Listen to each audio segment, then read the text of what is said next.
Hello and welcome to the latest All-American Spook Show podcast. I'm Josh and I'm joined here with Donny Yo. and the Professor Smoke. What's up? Will couldn't be with us as per usual and Tiana couldn't be here either. But this week, it begins. It begins in earnest. The Polar Predators event. This is the first time we've ever done a winter event, so to speak, here on the show.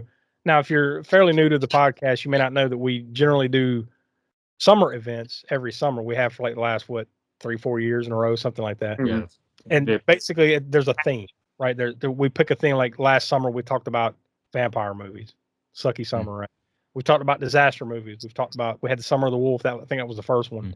All Wolfman, werewolf movies. So we decided to pull that idea into the winter months here. So all through the month of January, or the rest of the month of January, and all through the month of February, we're going to be talking about snow monsters, abominable snowmen, yetis, however you want to phrase it. Snow monsters is the theme for the next 2 months. And Donnie, it was your turn in the rotation. We let you pick the movie that was going to kick it off. So what did you decide to pull for us this week?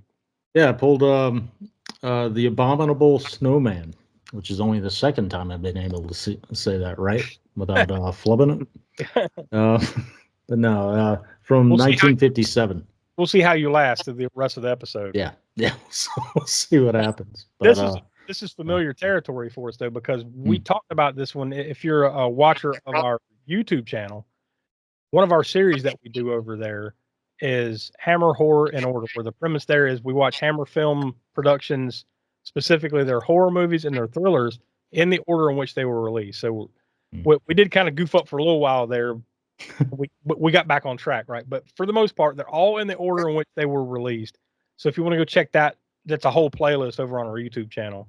You should easily be able to find that, and there's a link down below and all that jazz. But all the way back on the 5th episode of Hammer Horror in Order is when we talked about the Abominable Snowman from 1957. So believe it or not, it's been almost exactly 2 years since we talked about this movie on YouTube. So it's been a minute. Didn't plan this. We never do. I think you're a month shy of being exactly 2 years. Figures.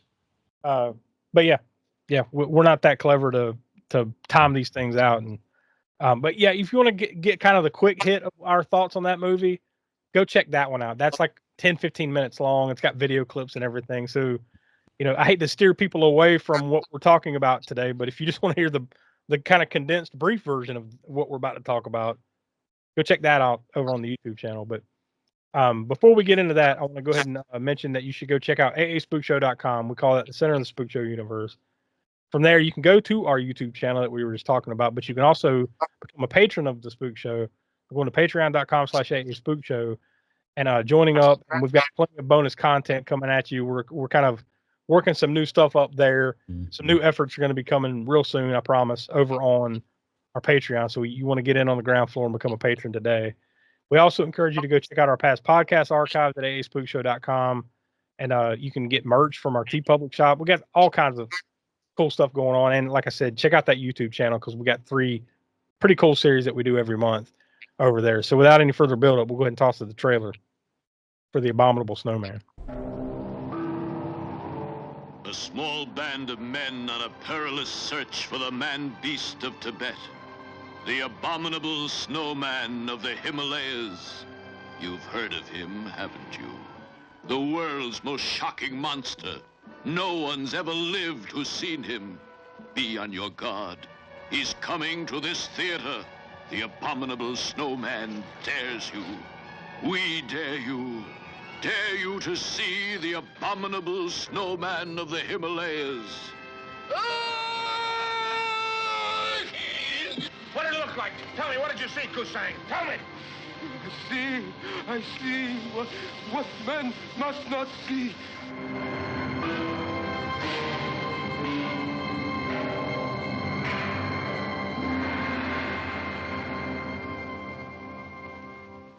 They're after me.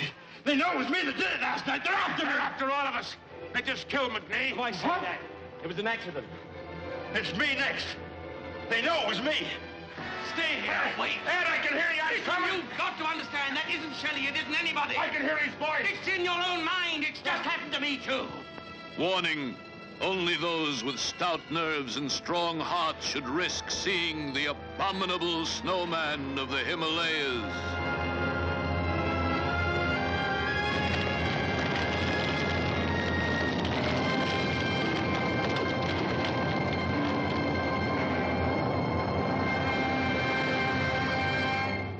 All right, there you go. That's the trailer for that. So, Donnie, you're the one that brought it to the table. Is the only time you ever watched it when we talked about it on Hammer, or had you watched it before that? Yeah, I had not watched it previously. I hadn't really even seen many of the Hammer films before we started doing that series. But yeah, Smoke, what about you? Is this for that? Was that the first time? I don't recall.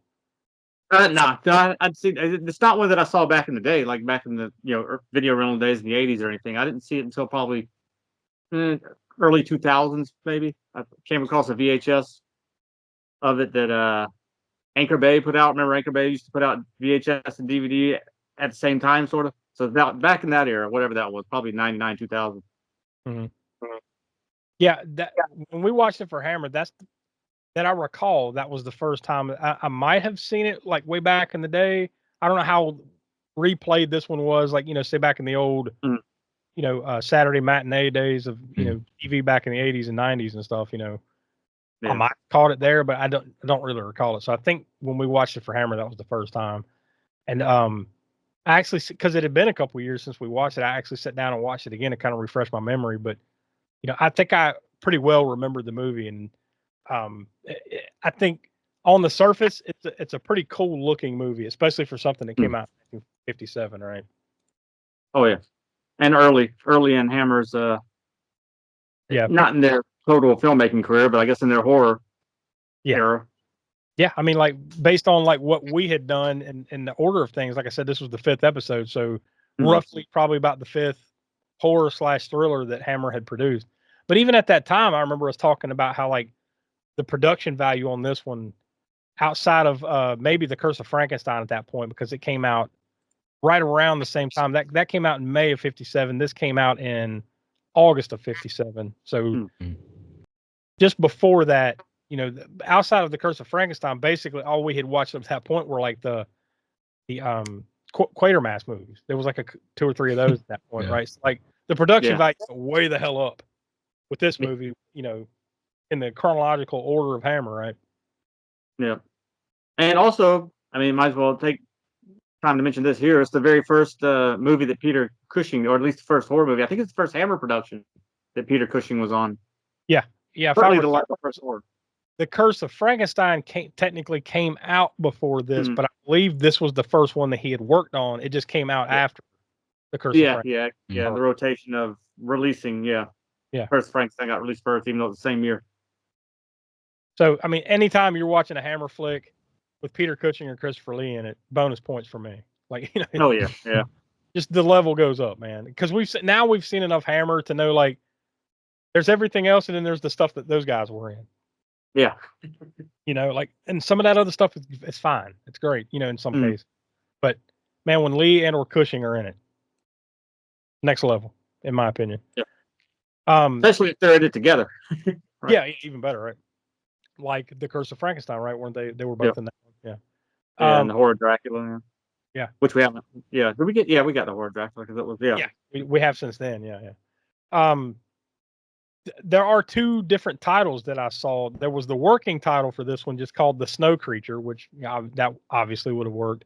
But then there's the full title that it was released under in the UK. It was called The Abominable Snowman of the Himalayas. They just dropped the of the Himalayas part here in the US and released it as The Abominable Snowman. It debuted August 10th of 1957 in Birmingham, England, in the UK. And then it was released wide August 26th of 1957 there in the UK. But it didn't come out here in the United States until October 19th of 1957, which probably works a little bit better timing-wise with the calendar, right? Getting closer to Halloween or whatever. But still, I think it's kind of weird that maybe things were looked at a little differently, that they would release this movie about an abominable snowman in the Himalayas and everything, right? In the middle of the summer. I mean, the Halloween part here in the U.S. makes it a little bit more sense, but over in the UK, it was released in the middle of the summer, so that was kind of a weird thing of the schedule there. But it was produced, of course, by Hammer Film Productions, and it was distributed by Warner Brothers in the UK. But here in the United States, it was distributed by 20th Century Fox. It got a rating of approved. Now, I think that's the I can't. I'm blanking on what they call it, but it's like the UK Certification Board or whatever. So it's a little bit different. MPAA here in the United States, but it got the rating of approved there. So I think that's kind of what rated G, essentially. Like it's cool for all people to come and watch, right? Yeah. Total runtime of 1 hour and 25 minutes. On IMDb, it's listed as an adventure/horror. It was actually filmed mostly in the Pyrenees Mountains of France. There and from January 14th through March 5th of 1957. So, dude, that had to have been rough. Yeah. Filming this thing in the dead of winter in the Pyrenees Mountains. They were going for reality, I guess. I'm sure the camera and technical equipment had to be put through the ringer. Yeah, you would imagine. Good Lord. But there was studio work in this too, and they filmed some of it in the famous Hammer Studios of Bray Studios there in Berkshire, England. And they also filmed some stuff there in Pinewood Studios in Buckinghamshire, England, there in early 1957. So, I mean, as far as the background stuff, I mean, like, you know, we already mentioned Peter Cushing is in this, so that's really enough. But there's probably one other thing that I guess we should mention, and I don't think any of us have seen this, but it was based on a movie called The Creature. Well, a TV movie called The Creature. That apparently, like I said, I haven't seen it, but I believe Peter Cushing was also in that, and it was produced by BBC and it aired as one of their TV. I don't know, if it's a movie of the week or whatever it was, but that was 1955. So yeah. At some point, I want to get around to checking it out. I did note that was actually a BBC television play. Yeah, I think that was so kind of this that movie's based on that time period between radio and television, kind of taking over everything, where there were a lot of plays that were basically just broadcast, right? Like it's a stage play version of a story that probably would have played out on the radio, right, with your imagination. Yeah, kind of thing. That's that transitional thing. But yeah, that was just 2 years prior to this, called The Creature. Yeah, which, like you said, that would be interesting to see how similar. I'm sure it's not nearly as. I'm sure the production value is not as good. Yeah, it's a TV play versus them filming these scenes in the Pyrenees Mountains, you know. So sure, all that, but the studio stuff probably doesn't look too awfully different. It was written by Nigel Neal, based on that play, and Val Guest, I guess, kind of, you know, wrote the screenplay based on that, and Nigel Neal wrote it too. But it was also directed by Val Guest, so this is mostly a Val Guest production, and he's a familiar name for us, you know, from so many things that we've watched over in Hammer Horror and Order. That Val Guest had his name attached to a lot of stuff, even up to that time. Those early days of Hammer. In the early years, yeah, for sure. But like I said, it stars Peter Cushing. It also stars Forrest Tucker as Tom Friend. He's the guy that comes in, and basically his intentions are not as well-meaning as Peter Cushing's character in this movie. The lady that plays Peter Cushing's wife, Helen Rollison, that was Maureen Connell, and then his partner, Peter Fox, was played by Richard Wattis, and then one of the guys on the expedition, Shelley, that was played by Robert Brown. So a few familiar faces from, you know, if you've watched a lot of Hammer film stuff, you know, you'll start like we have watching this for YouTube, right? You start to see some of the same kind of people playing in a lot of these different movies, right? And I also love the opening to this too. And like I said, it was shot on location. At least a lot of it was. And the scenes in the village were excellent, I thought. Yeah. Well, it was like in a Tibetan monk kind of like base camp kind of thing. I don't know exactly what it was. Like what would you call it? Like where expedition, where expeditions would set out, you know, into the Himalayas or whatever. So there's like the lead monk of the temple, or maybe it was like a temple type of place or something, where they're letting them kind of like, all right, all the expeditions go out from here or whatever.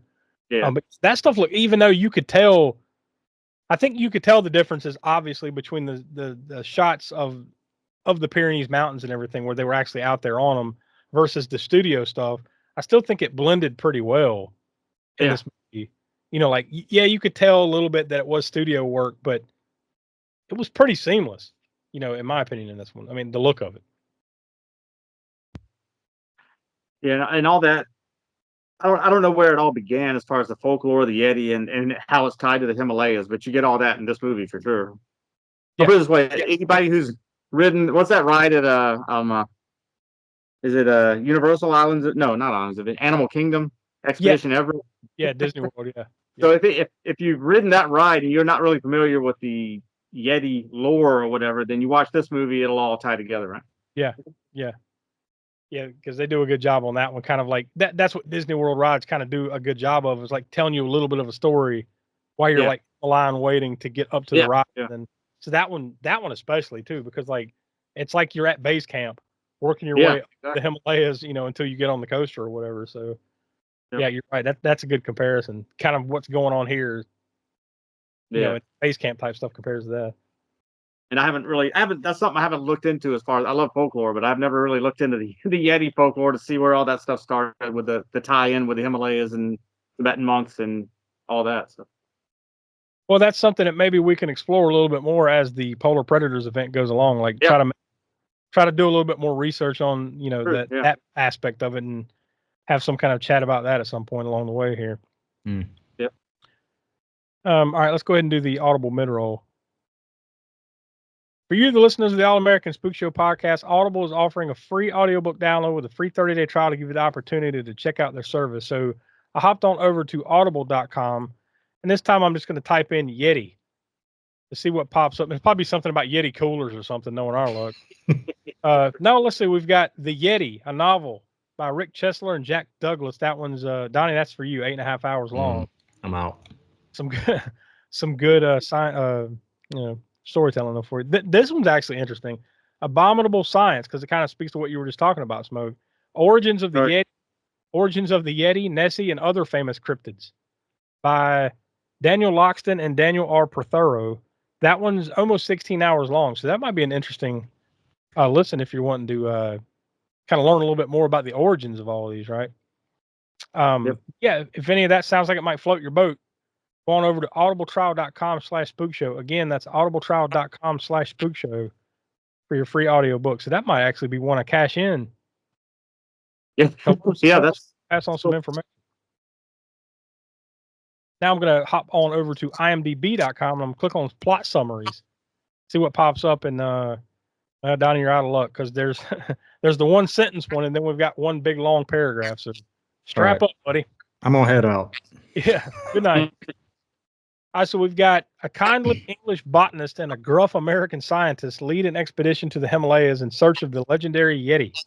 Now, here's the longer one. This was submitted by Rich Wannon over on IMDb. At a remote lamasery, and there you go, lamasery in the Himalayas, scientist John Rollison studies rare mountain herbs with the help of his wife Helen and associate Peter, while awaiting the arrival of an American named Tom Friend. Over Helen's objections and warnings by the High Lama, he sets out with Friend on an expedition to find the elusive Yeti, accompanied by another American named Shelley and a young Scotsman, McNee, who claims to have seen the thing. Footprints are found in the snows, and McNee seems queerly affected the closer they get to their quarry's likely habitat. But the biggest shock to Rollison is discovering Friend as a showman who only intends to exploit their find, with Shelley his game hunter/marksman. The conflict between science and commercialism only increases when an enormous anthropod is shot, and the horror only increases if the party realizes the other Yeti intend to retrieve their fallen comrade and have powers to do so, which seems extra human. You know, this is kind of also this movie in the old school sense, like those older like 50s and 60s movies or even further back, where it keeps up that tradition of where you don't really see the monster until almost the bitter end, right? Yeah. Yeah, they kind of build, and I think they do a good job of building that tension in those scenes. Mm-hmm. Yeah. I mean, like, that's not to knock it. It's just that, like, know going into these type of movies, you know, just like when we watched, what was the movie with the big ants? Them? Like, we just watched it once. Yeah. It's like that. We're like, well, actually, in that one, it didn't take them too long to actually see the ants. They just kind of got it over with. I take that back. Like, you see the ant now, okay, now, you know. But there was a little bit of that in the beginning, like you said, like a little bit of that not telling, not knowing exactly what it is, and then finally the reveal. Maybe you get a leg or the little pincher things of the ant or whatever, and then you get the full body shot of it. So yeah, they did do that reveal too, just a little bit sooner. You see, like I think at first you see a hand, like you see snow tracks, and then eventually it works up to like you see a hand a couple of times, like a ghoulish monster hand. Yeah. Under things, and and then jerks back, kind of. Then eventually, even once you get up to the point where they kill one of the yetis, you don't see the yeti fully. You see, like, I think an arm, you see its leg, and it's clearly like behind a rock or a box or something, and they're all just like, my God, it's ghoulish, but you don't see it, until you get more of a full reveal towards the end of the movie. But even then, it's like, it's not full on, like, by today's standards reveal of the beast. This is more like, it's here come 2 or 3 of them out of the shadows, and the shadows are still kind of covering half their face, where they're just like peeking through the shadows, and then, oh shit, it's a yeti, that kind of thing. But and then there's more of like an understanding, like, I'm going to let you do what you need to do, and then they take their dead yeti friend off, the end. But yeah, I mean, but I think that was a thing back then too, was that building up to that anticipation of seeing something like that, and then when you finally see it, you're either horrified and run away in terror, or like, you kind of lean into like, ooh, I got to see some more of this, but you never really see it full on, Yeah. But along the way, we get tons of Peter Cushing, so that's good. And the look of the movie, just in general, with those shots in the Pyrenees Mountains and everything, where they're trekking down. I mean, like, it just looks great, right? Yeah. So I love the look and the setting of it and everything like that. But like when they're back at the base camp, not too far into the movie, about first 15 minutes or so into the movie, and they're debating with this monk, like, you shouldn't be going up there, because I think he knows, I think he's kind of protecting the Yeti thing, right? So like, but he's not necessarily stopping them from going up there. He's just like, be cautious, you might see things man aren't meant to see, kind of thing, And there was this backstory that they explained, that Peter Cushing's character had previously had some kind of fall. He had some kind of accident where he got injured, so his wife was worried about him. So they're back at this base camp, and the monk just straight up rats him out. He's like, "Oh yeah, your husband is going to go on that expedition." He's like, "What expedition? At what expedition?" Oh shit, He just threw him under the bus. Then he had to explain to his wife what they're doing or whatever. But this guy that comes up there, this Tom Friend guy, his clearly, it's almost like the King Kong thing, right? Yeah. His intentions are to capture the Yeti and take it back and make a big show out of it, put it in a zoo, whatever the hell he's going to do with it. But Peter Cushing's character, his intentions are more science based. Like, I want to discover this thing, and holy crap, we've just found the missing link, right? So that's the difference in the movie. So that's there's tension there. I think that is a good point there about the King Kong connection. Again, with the reveal too, because same thing with Kong, they didn't reveal him for a while, as building up the tension to they finally reveal the creature or whatever. But and then also the exploitation of it. I think it was just like something in the movies back then, where that was the formula, so to speak, right? Like, that's just what I guess that's what audiences appreciated, was that part of the thrill ride was the tension to get there, and then finally, there it is, Yeah. Whereas now you kind of like, we have less patience. We want to see that thing, whatever that thing is in your movie. We want to see that thing right away, right? Yeah. When they're going along the path, and then randomly there's another group kind of following their same path, and then all of a sudden they just take out a rifle and start shooting at them, but you never see them again.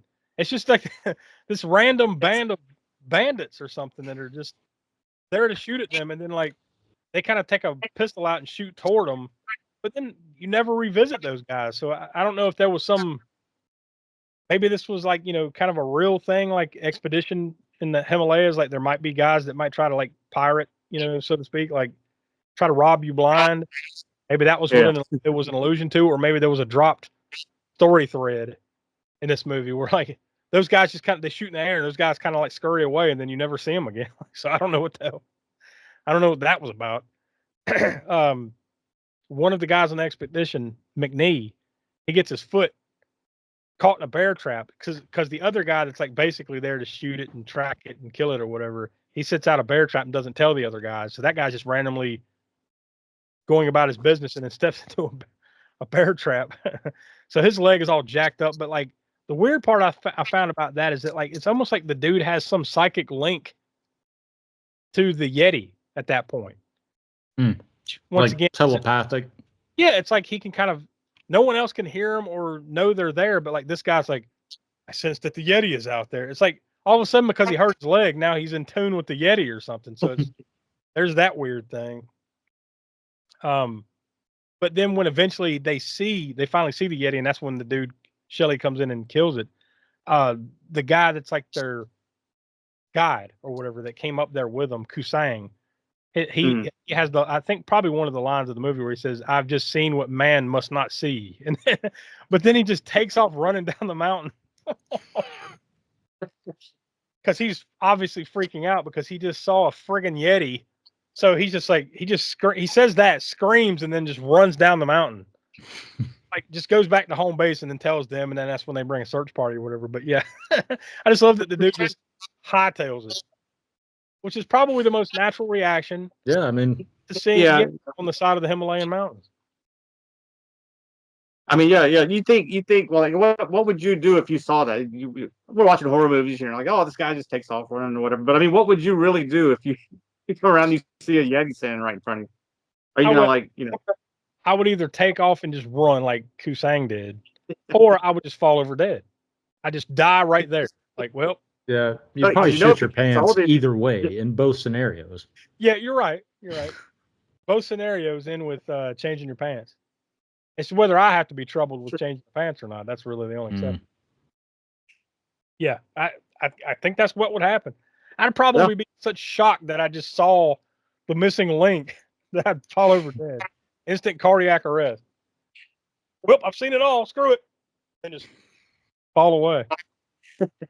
Plus, right here, since this is the first episode of Polar Predators and everything, and we were talking about Yeti lore or whatever, and we'll have to dig into this a little bit more for a future episode, but I'm pretty sure that the Yeti is part of the Sasquatch thing, right? That he is just the polar Bigfoot. At least that's what I've heard. But like I said, I haven't dug into it myself.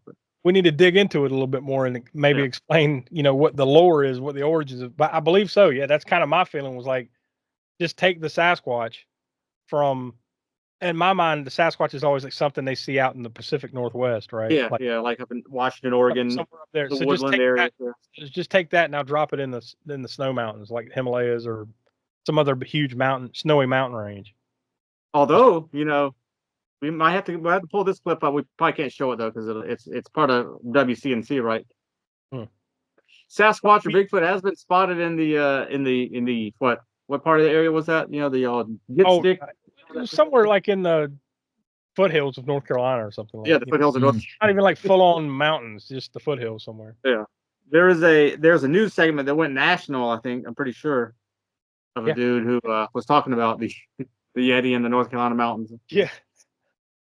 Yeah, and he said long hair. It's got long, beautiful hair, and it's just, but it's like the most mountain hillbilly dude you could ever find. Like your typical like soundbite of it's a tornado. It sounds like a freight train. That kind of crap, Except the dude that found a Yeti in the North Carolina foothills of all places.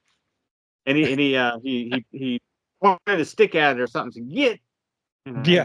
Oh yeah. He said he had to rough talk it. That's what. Rough.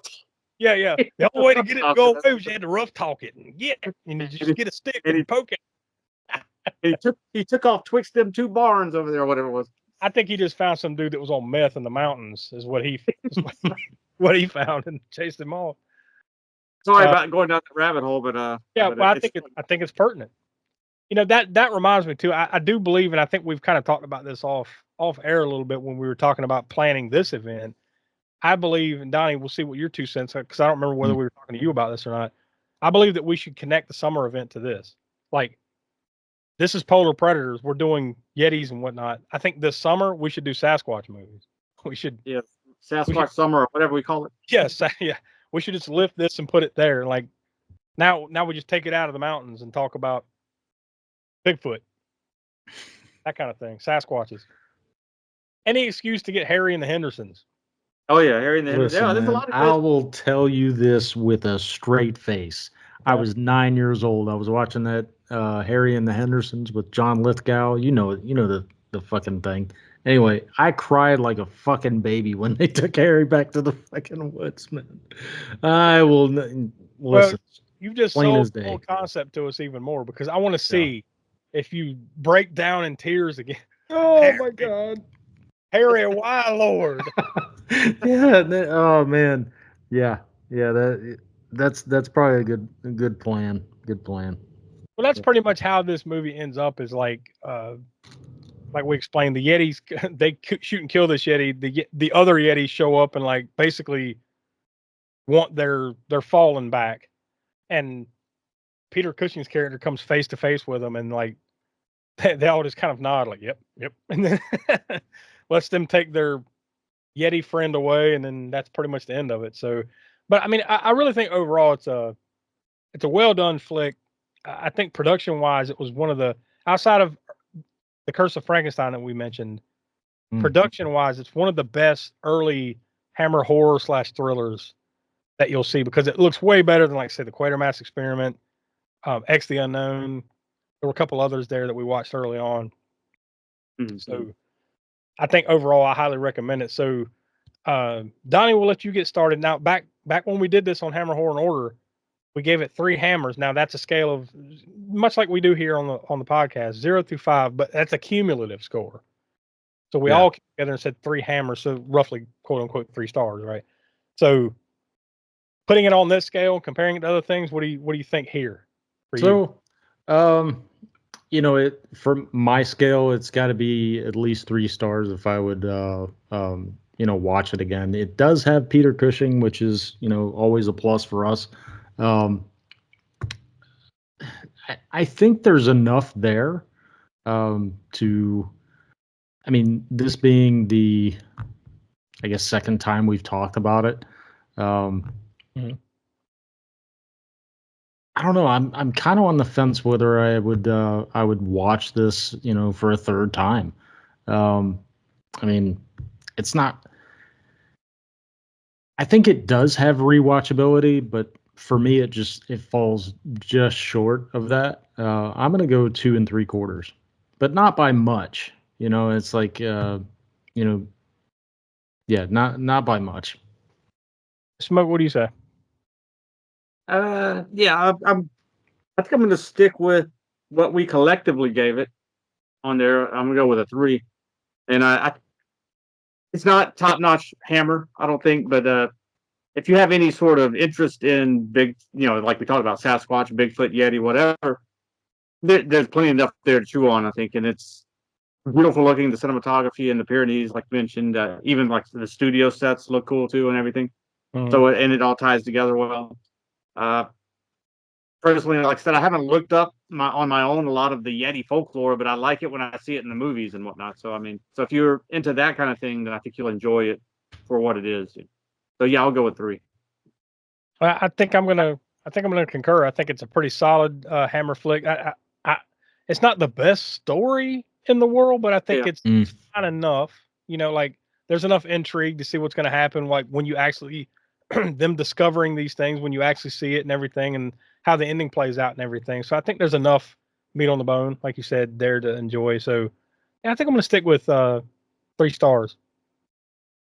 To kind of bring it back to what we said on Hammer Horror and Order with 3 hammers consensus there. So that brings the grand total without Tiana and Will's 2 cents for now up to 2.9 out of 5 stars. So I think we can firmly say it's definitely worth a watch, right? I think we can at least say that. Like if you appreciate the older horror movies, just know it is black and white and everything. So I know that's a thing for some people, right? Like black and white, I'm out. Like Donnie, right? You said your wife. Anything before she was born, right? Nothing. Yeah, she's not interested. My wife's pretty similar too. Anything black and white, nope.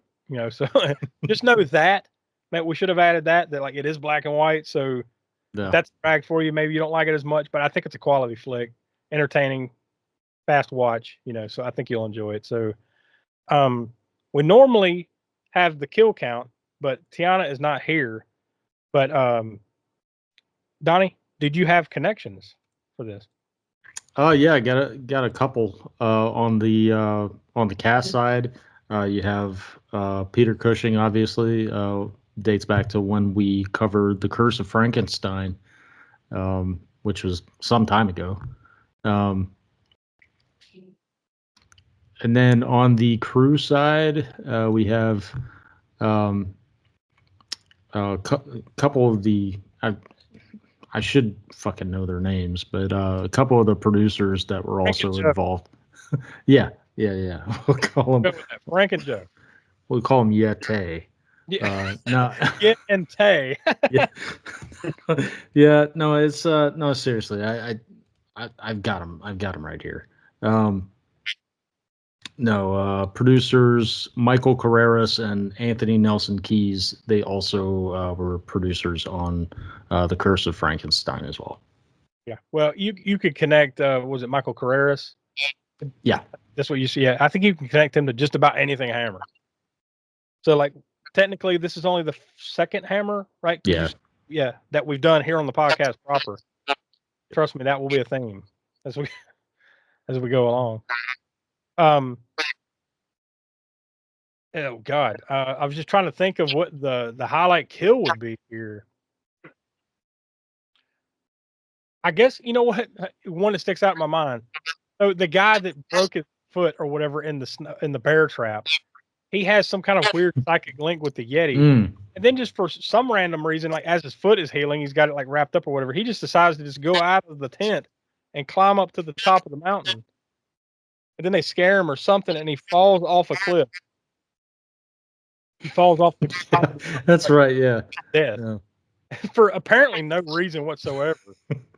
So yeah, I'm gonna go with that as the highlight kill because it's so like what? Why? Yeah. We'll probably the best part of that is that we'll have to see the that as part of the highlight kill reel. There you go. It'll just be this dude yeah for no apparent reason whatsoever. I just had a flash in my mind when you said that of the G.I. Joe. Oh yeah, the pencil or whatever. When the kid falls off the cliff, like G.I. Joe. Yeah. All right, so that leads us to you, Smoke. What do you say is the gore score for this one? Oh well, it's 1957, and it's not about gore at all. So I mean, and it was pretty much the equivalent of a G rating when it came out over there, right? So I think it's 0. I mean, it's not really any gore to speak of, but it's not about that. So yeah, fair enough. Yeah, and it's on black and white, so even if you did see something, right, you're not, it's not going to be as gory as you would see it in color, right? So there's not even the old black blood going on here, really, other than a dude getting his foot caught in a bear trap that doesn't even have like teeth on it. The teeth, yeah, that's right. Yeah, it's just like a round bear trap that just kind of traps his leg and breaks it. So that's about It's the more humane bear trap. Yeah. And even when you see the dead Yeti, it's just like, oh, it's over there. Oh, it's horrible, isn't it? Yes. But you don't really see it. So, well, there you go. That's it. So that's the way we kicked off the Polar Predators event. Next week, if nothing else, I really think this Polar Predators event is going to be interesting because there's a lot. The list of movies that we had, there's a lot of these movies that are like, the straight to TV sci-fi type movies or the ones that just so outlandish that we can only put on Grindhouse Gutter or Video Vortex because you need to see some of the visuals. Yes. So we'll save those for that. But Smoke, we spun the wheel or I guess you kind of spun the wheel because you had to pick. It was your turn in the rotation, and you had to pick a newer one. So under our new rotation, that's anything that came out between 2000 and 2020. That's that time period that you were dealing with, and I know that's your favorite time of movie. Yeah, the only thing I like less than that is the more later ones that came out from 2020 to 25 or whatever. No, just add the last 5 years to it. Just basically anything from 2000 to 2020 was what you got to pull from. So what are we going to be watching next week? Well, I did find one that I haven't seen, but I've been wanting to see pretty much since it came out because I remember seeing it on the video store shelves back in the day, and I was I'm going to rent that one day, and I never did. Never got around to buying it or watching it since then. And it's 2006's Abominable with Jeffrey Combs. There's a lot of good actors in it from back in the day type of horror movie, well, at least from the 70s to the 80s era. Jeffrey Combs, Lance Hendrickson, Dee Wallace, and more that a couple more at least that I can't think of right now, but I don't know how good or not good it is, but we'll find out together because I just know that I saw the cover, saw Jeffrey Combs on it, and it was Abominable Snowman, which I do love these type of Bigfoot, Yeti, Sasquatch movies or whatever. So we'll see what happens.